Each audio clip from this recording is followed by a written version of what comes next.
Ассалаумағалейкум.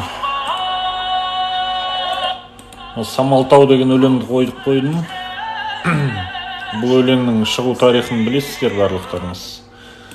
1916 жылы қазір Ресейде мобилизация жарияланды ғой, сол сияқты 1916 жылы трудовая мобилизация жарияланған.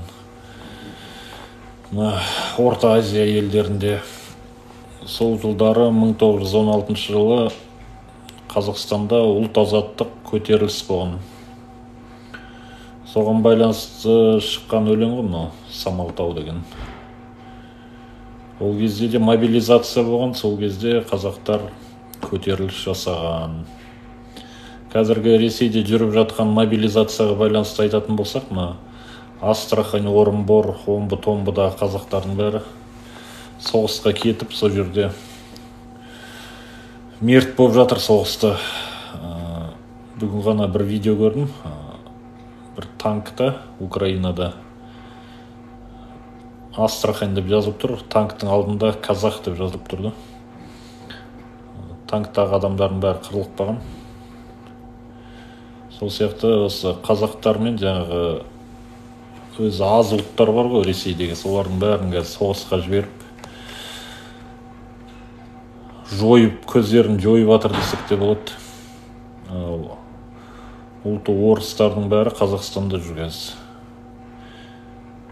Әлеуметтік желідегі ақпаратқа сенетін болсақ, 1,600,000-ге жуық ресейліктер Қазақстанға кіріп кеткен дейді.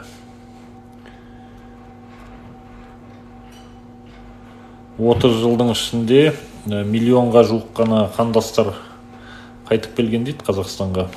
Ал мына бір қысқа мерзімнің ішінде 1,600,000 ресейлік азамат Қазақстанға кіріп кеткені өте қауіпті жағдай деп санаймыз. Қонақ кіргізейік.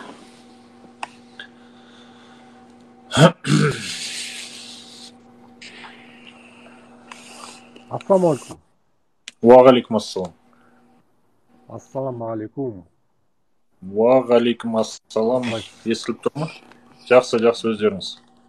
Үй іш бала шаға. Бля, неге кірсемші, премьераға кірсем, қатып қалып қамыш. Дауыс естіліп тұр ма? Иә, естіліп тұр. Жақсы. Иә. Айта беріңіз. Орыстар тоқтатпаса болмайды ғой, орыстар тоқтатпаса болмайды ғой деймін да.